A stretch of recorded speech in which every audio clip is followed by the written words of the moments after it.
যে Lionel Messi যে একেবারে ফুল ফিট আছে বা 2022-এ আমরা যে মেসিকে দেখেছি ডেফিনেটলি এজের সাথে সাথে সেটা কিছুটা বা তিনি তার টেকনিকেও পরিবর্তন এনেছেন বয়সের সাথে আগের মতো সেই হয়তো সুপারসনিক গতি তার আমরা দেখতে পাইনি কিন্তু তারপরেও স্টিল আর্জেন্টিনার মেইন অস্ত্র লিওনেল মেসি। রাকিব না থাকাটা দলের জন্য অ্যাটাকিং থার্ডে কিন্তু এটা বাংলাদেশ দলের জন্য আমি বলবো যে একটা ব্যাড সেটব্যাক। মনে হচ্ছে ইনজুরিতে পড়ে গেছেন লিওনেল মেসি, এখন আসলে জানা যায়নি সেটা আসলে কোন মাত্রার। তারপরেও যেহেতু লিওনেল মেসি সবাই খুব চিন্তায় পড়ে গেছে, আমরা একটু আলোচনা করতে চাই লিওনেল মেসিকে নিয়ে এবং অবভিয়াসলি আর্জেন্টিনা স্কোয়াড নিয়ে। আমাদের সাথে স্টুডিওতে আছেন জাতীয় ফুটবল দলের সাবেক অধিনায়ক জাহিদ হাসান এমিলি। এমিলি, শুভ সকাল।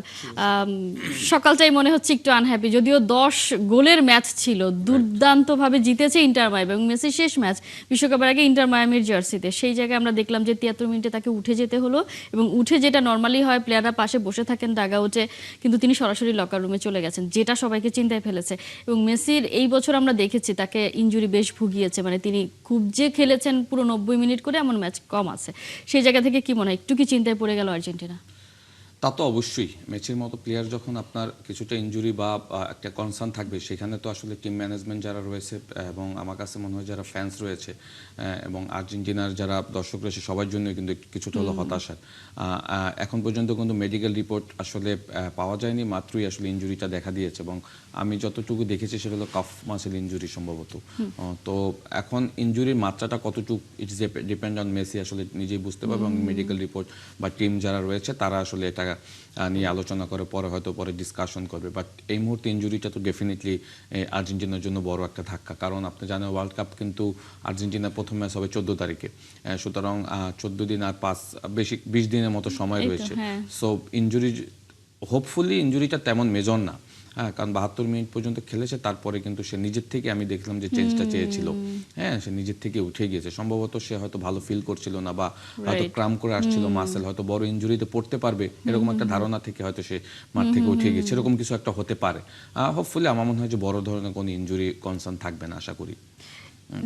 যেটা আসলে শুরুতেই বলছিলাম যে লিওনেল মেসি যে একেবারে ফুল ফিট আছে বা 2022-এ আমরা যে মেসিকে দেখেছি ডেফিনেটলি এজের সাথে সাথে সেটা কিছুটা বা তিনি তার টেকনিকেও পরিবর্তন এনেছেন বয়সের সাথে আগের মতো সেই হয়তো সুপারসনিক গতি তার আমরা দেখতে পাইনি, কিন্তু তারপরেও স্টিল আর্জেন্টিনার মেইন অস্ত্র লিওনেল মেসি। এই অস্ত্র কি বিশ্বকাপে স্কালোনি পুরো 90 মিনিট করে সব ম্যাচে ব্যবহার করবে কিনা, বা মেসির জন্য স্ট্র্যাটেজি কেমন হওয়া উচিত যেহেতু তার ইনজুরি কনসার্ন আছে? না, ইজ ডিপেন্ড অন অপোনেন্ট এবং ডিপেন্ডস অন আপনার মেসির ফিজিক্যালিটি, মানে মেসি আসলে কতটা স্বস্তি পাচ্ছে এবং মেসির আসলে 90 মিনিটস খেলার মতো ফিজিক্যাল স্ট্রেংথ সে মনে করছে কিনা। লিওনেল স্কলোনি তো অবশ্যই এখন আমার কাছে মনে হয় যে আপনার তার খেলার পুরো প্ল্যানটা থাকবে কিন্তু আমার কাছে মনে হয় যে মেসিকে কেন্দ্র করে, এবং আপনি যদি দেখেন এখনো কিন্তু লিওনেল স্কলোনি আপনার স্কোয়াড দেয়নি তো, এবং ইভেনচুয়ালি তার যদি স্কলোনি যদি আপনি তার ইন্টারভিউগুলি দেখেন সেখানে কিন্তু সে সবসময় বলে যে এখনো ও আর্জেন্টিনা দল ডিপেন্ডস অন মেসি এবং তার মেসিকে কেন্দ্র করে কিন্তু গেম প্ল্যানটা বড় একটা অংশ কিন্তু সে সাজিয়ে থাকে। ইভেনচুয়ালি আপনি যেটা বলছেন ইটস ট্রু যে মেসি কিন্তু আসলে আগের প্যাটার্নে খেলে না, প্যাটার্নটা কিছুটা চেঞ্জ করেছে। লাইক যদি দেখেন হাই ইন্টেন্সিটিটা কিছুটা বদলেছে, বাট মেসি যেটা করে যেটা হলো যে মেসির খেলার প্যাটার্ন চেঞ্জ হলেও মেসির যে ফুটবল ব্রেন সেটা দিয়ে কিন্তু আপনি দেখবেন যে হয়তো ওই ইন্টেন্সিটি মুভমেন্টগুলি করে না, বাট সে অন দ্য পিচ কিন্তু সময় মতো তার যে জায়গাগুলিতে থাকার কথা সেই জায়গাগুলি কিন্তু সময় মতো চলে যায়। কারণ আপনি যদি এবার MLS-ও দেখেন সেখানেও যে গোল এবং অ্যাসিস্টের যেগুলি পজিশনগুলি যদি দেখেন, যেটা কিন্তু মেসি কিন্তু বিগত দিনে বার্সেলোনা বলেন, প্যারিসে বলেন বা জাতীয় দলের ক্ষেত্রে যদি বলেন সেম প্যাটার্নটাই কিন্তু ধরে রেখেছে। সো হোপফুলি ইনজুরিটা খুব তাড়াতাড়ি রিকভার করবে। অ্যাট দ্য সেম টাইম আপনি যদি দেখেন আর্জেন্টিনা দলটাতে এবার আমার কাছে মনে হচ্ছে মেসির সাথে 2022 ওয়ার্ল্ড কাপে যে স্কোয়াডটা নিয়ে গেছিল ওখানে কিন্তু একটা ব্যাচ স্কলোনি তৈরি করেছিল, like Julian Alvarez, Mac Allister, De Paul, আপনার এনজো ফার্নান্দেস, এরকমের আরও 3-4জন প্লেয়ার কিন্তু এবারও কিন্তু আসলে দলটাতে রয়েছে। সুতরাং দলের স্কোয়াড যদি বিবেচনা করেন আমি বলবো সেম স্ট্রেংথ নিয়েই কিন্তু আর্জেন্টিনা যাচ্ছে, বরং কিছু কিছু জায়গা বেটার পজিশনে নিয়ে যাচ্ছে, বেটার প্লেয়ার নিয়ে যাচ্ছে। সুতরাং যত আপনি বেটার প্লেয়ারই নেন না কেন, যত স্কোয়াডের স্ট্রেংথ বাড়ান না কেন, ওই ডিপেন্ডস অন লিওনেল মেসি আমার কাছে মনে হয় এখনো, বিকজ লিওনেল মেসি যখন ওয়ার্ল্ড কাপ যখন ডিক্লেয়ার হয়ে গেল ইউএসএ তে খেলা হবে, তারপর থেকে কিন্তু সে ইউএসএ থেকে আর সরেনি। হ্যাঁ, আপনি যদি দেখেন তার কন্ট্রাক্টটা কিন্তু সে ইন্টার মায়ামি করেছে, সো এটার কিন্তু একটা বড় গেম প্ল্যানের অংশ ছিল। সো হোপফুলি আমার কাছে মনে হয় মেসি যদি ফুল ফিট থাকে, লিওনেল স্কলিনি কখনোই মেসিকে আমার মনে হয় না যে বসিয়ে রাখবে বা গেম টাইম কম দিবে। এবং চলে আপনি যদি দেখেন যে গ্রুপ থেকে মেসিরা পড়েছে, সেখানে আমার কাছে মনে হয় যে প্রত্যেকটা ম্যাচে হয়তো মেসিকে স্টার্ট করবে, বিকজ কিছুটা হলেও যে কম্বিনেশন তৈরি করার জন্য, কারণ এর আগেও যদি তারা দুইটা ফ্রেন্ডলি ম্যাচ খেলবে। সো আমার কাছে মনে হয় যে এটা কোনো বড় প্রবলেম হবে না মেসির ইনজুরিটা। নিশ্চয়ই হোপ সো, কারণ আমরা তো বলছি যে মেসির সম্ভাব্য শেষ বিশ্বকাপ, সম্ভব বলতে শেষ বিশ্বকাপই, সেই জায়গা থেকে তাকে আমরা প্রত্যেকটা ম্যাচেই দেখতে চাইবো নিশ্চয়ই, এবং সবাই চাইবে। দর্শক, যেমনটা দেখছিলাম পরীক্ষায় নামছেন থমাস ডুলি, কেমন হবে তার পরীক্ষা, কতটা কঠিন হবে, আর যে 30 জনের প্রাথমিক স্কোয়াড দেওয়া হলো সেটাই বা কেমন হলো, সেসব নিয়ে আলোচনা করতে চাই। আমাদের সাথে তো আছেন জাহিদ হাসান এমিলি। শুরুতেই যদি জানতে চাই, যে বলা হচ্ছে বা প্রতিবেদনে আমরা দেখছিলাম যে ডুলির জন্য এটা একটা ডু অর ডাই ম্যাচ।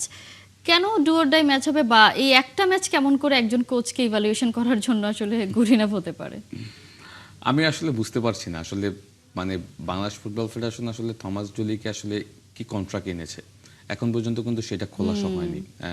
যদি দেখেন সে যেদিন আসছে সেদিনই মিডিয়ার সামনে তাকে নিয়ে আসা হয়েছে, বাট যেটা মনে করেছিলাম যে তাকে নিয়ে একটা প্রেস কনফারেন্স করবে, তার যে ইন ফিউচার যে তার প্ল্যান এবং বাংলাদেশ ফুটবল ফেডারেশন তাকে কি প্ল্যানটা দিবে সেইটা ধরে নিয়েছিলাম যে প্রেসের সামনে, মিডিয়ার সামনে, সবার সামনে বলবো, বাট সেটা তো করেনি।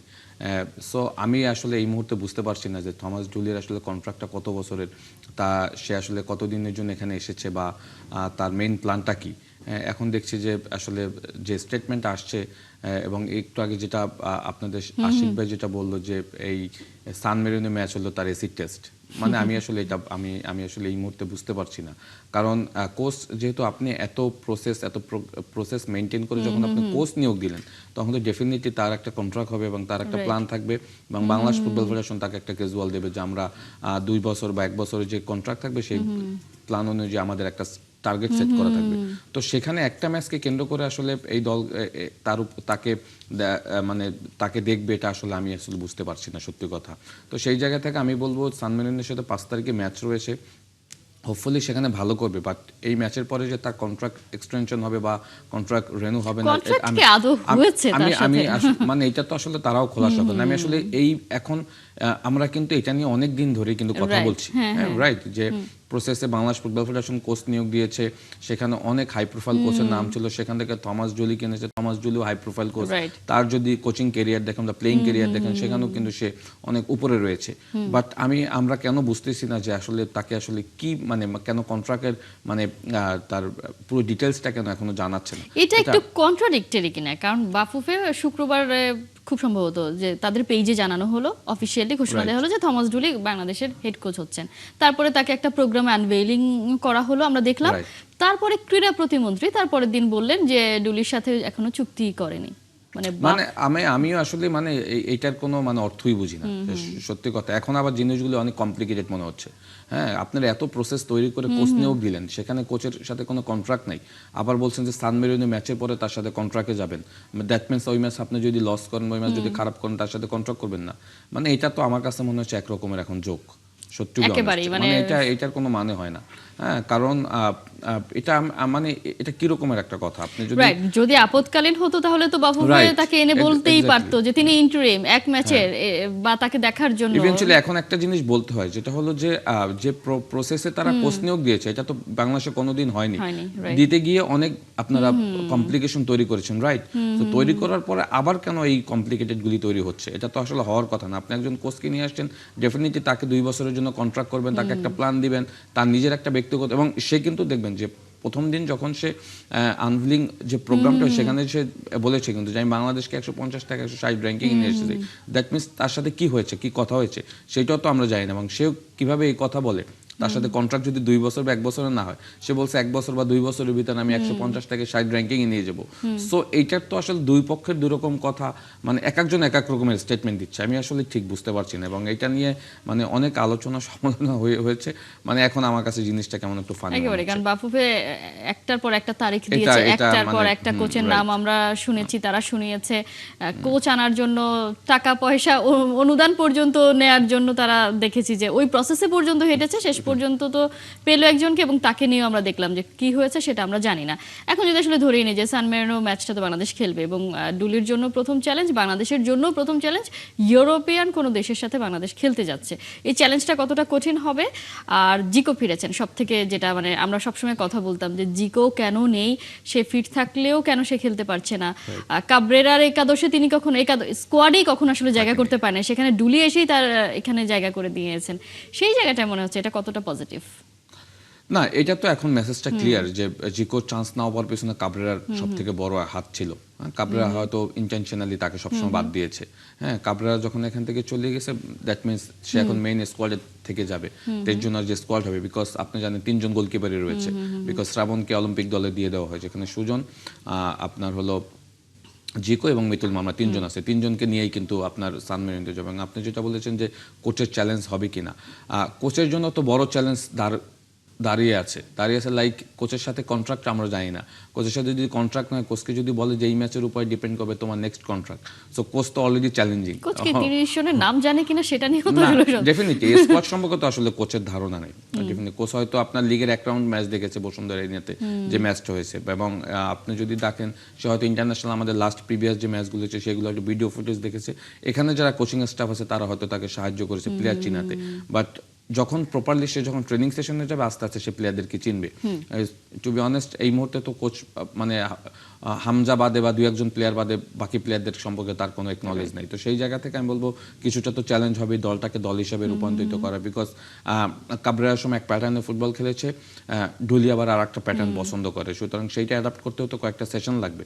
তো সেইটা করতে করতে হয়তো আমার কাছে মনে হয় যে সে প্লেয়ারদেরকে চিনে ফেলবে। বাট মেইন ফ্যাক্ট হলো যে আসলে প্লেয়াররা আসলে তাকে কতটা তাড়াতাড়ি তার সাথে কুইক অ্যাডাপ্ট করবে, এটা হলো বড় কনসার্নের জায়গা। সেটা যদি করে ফেলতে পারে, যেহেতু সবাই প্রফেশনাল প্লেয়ার, আই হোপ সেটাও হয়ে যাবে।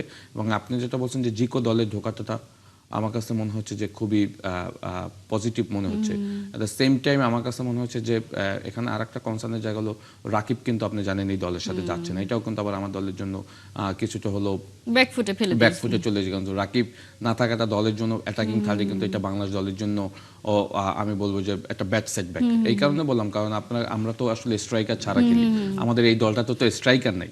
তো আপনার পর আমরা কোনো স্ট্রাইকার পাইনি, এটা একটা বিগ লস আমাদের। আমাদের তো আসলে আপনি যদি দেখেন 4-3-3 ফরমেশন বা 4-2-3-1 ফরমেশন যেটাতেই ঝুলি খেলাক না কেন, আমি জানি যে গায়ানাতে 3 সেন্টার ব্যাক নিয়ে খেলেছে, বা ফিলিপাইনে যখন কোচিং করেছে 4 ডিফেন্স খেলেছে, কখনো 3 সেন্টার ব্যাক নিয়ে খেলতে পছন্দ করে। সুতরাং এই সময়ের ভিতরে আসলে 3 সেন্টার ব্যাক সে চুজ করতে পারবে কিনা, মানে তার ফরমেশনটা তো আসলে ডিপেন্ড করে আসলে সে তার কোন ক্যাপাবল প্লেয়ার রয়েছে।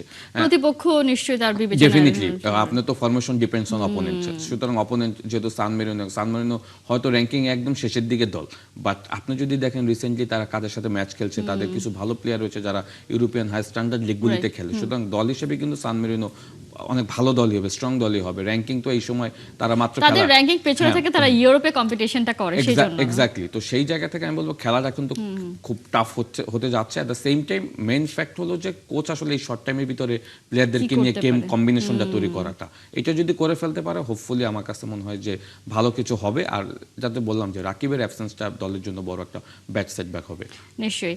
তারপরে এটা একটা অন্যদের জন্য একটা সুযোগ, সবার জন্য আসলে এটা একটা সুযোগ বলি, চ্যালেঞ্জ বলি। এখন তো ফ্যাক্ট হলো যে আপনি দেখেন এখানে কিন্তু 2টা দল যাচ্ছে, একটা দল অলিম্পিক দল আপনার যাচ্ছে মালদ্বীপ, আর একটা সিনিয়র জাতীয় দল যাচ্ছে আপনার সান মেরিনো। এখানে কিন্তু কিছু প্লেয়ার ভাগ করে দিয়েছে, লাইক শ্রাবণ কিন্তু এই দলে ছিল, তাকে আসলে অলিম্পিক দলে দিয়ে দেওয়া হচ্ছে। এবং আপনি যদি দেখেন লিগে পারফর্ম করা সৌরভ দেওয়ান, এরা কিন্তু আমি ধরে নিয়েছিলাম যে হয়তো জাতীয় দলে মানে মেইন স্কোয়াডে থাকবে, মেইন সিনিয়র টিম, বাট তাদেরকে আবার অলিম্পিক দলে দেওয়া হচ্ছে বিকজ তারা লিগে কিন্তু পারফর্ম করছে।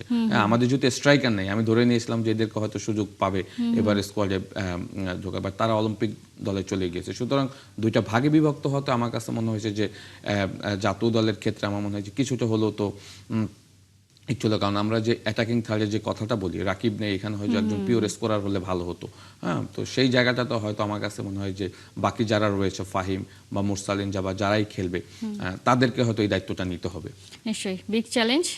আমরা বলছি যে প্রথমবার সুযোগ পেয়েছে বাংলাদেশ ইউরোপের কোনো দেশের সাথে খেলার, সেই চ্যালেঞ্জটা বাংলাদেশ খুব ভালোভাবে লুফে নেবে, এবং পরবর্তীতে অন্য দেশ বাংলাদেশকে ইনভাইট করবে, খেলতে যাবে, সেই একটা প্রসেসের মধ্যে তো ঢুকে গেল বাংলাদেশ। সেই প্রত্যাশা নিশ্চয়ই আমরা করি, এবং আলোচনা তো আপনার সাথে আসলে চলতেই থাকবে। অসংখ্য ধন্যবাদ এমিলি এতক্ষণ যুক্ত থাকার জন্য। দর্শক, আমরা ফুটবল নিয়ে আলোচনা করছিলাম। আমাদের সাথে এতক্ষণ ছিলেন স্টুডিওতে জাতীয় ফুটবল দলের সাবেক অধিনায়ক জাহিদ হাসান এমিলি। সময় হয়ে গেছে ছোট্ট একটা বিরতির। ৭১-এর সাথেই থাকুন।